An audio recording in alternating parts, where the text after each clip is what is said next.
When you cut contact with an avoidant, the silence feels final.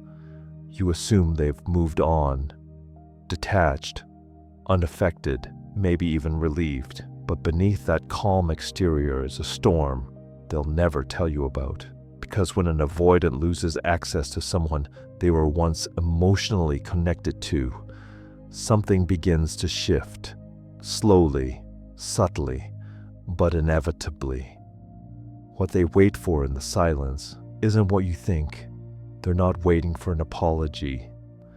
They're not waiting for a message. They're waiting for confirmation. Confirmation that love is unsafe, that closeness ends in pain, that people always eventually leave. In that silence, they expect their worst fears to be proven right. And when you don't reach out, don't chase, don't try to fix anything. At first, that confirms what they already believe. See? I knew it. This was never going to last. But then the days pass, and something unexpected begins to happen. The silence that once felt like control begins to feel like uncertainty. The predictability of your affection is gone.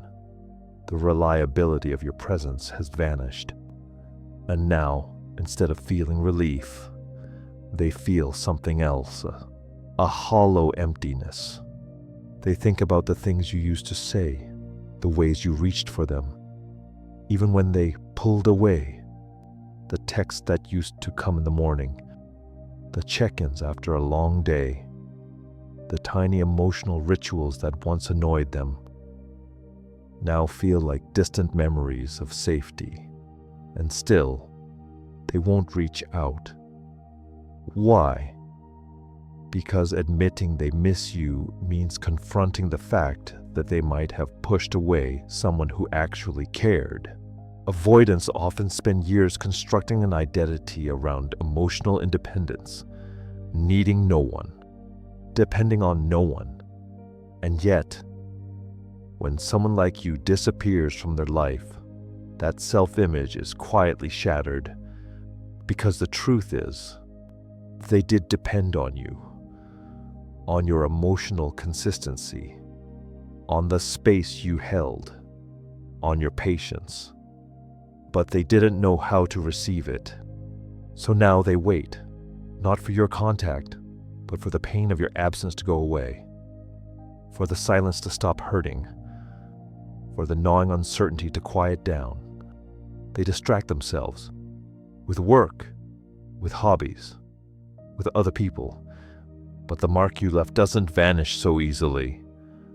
Because you weren't just another connection. You were different. You stayed. You understood. You gave them room when they needed it. And now, you're gone. In that silence, they start to wonder, did they overestimate their ability to live without you?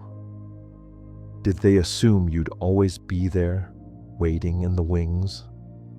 Did they confuse your loyalty with weakness, only to realize it was actually strength? And here's the part no one tells you. The silence for an avoidant becomes a mirror. Without your emotional energy to absorb or react to, they're left alone with themselves, with their unresolved wounds, with their fear of closeness.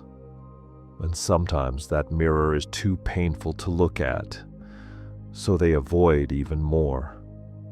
But other times, that mirror becomes the beginning of change. If you've gone no contact, not to manipulate, but to protect your peace, you've done something powerful. You've shown them what it looks like when someone values their own emotional well-being more than they value begging for love. That kind of strength lingers in the mind of an avoidant. It unsettles them because for once, someone didn't collapse to get them back. Someone didn't run after them. Someone just walked away with dignity.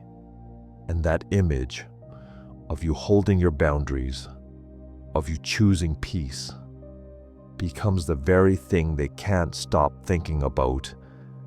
They may never say it out loud, They may never reach out, but know this. Avoidants don't forget the person who broke the pattern. The one who didn't play the emotional tug of war. The one who didn't try to fix what they kept breaking. The one who finally said, "I deserve more than this," and meant it. They wait to stop feeling the loss, but often they never really do, because real emotional connection is rare in their world.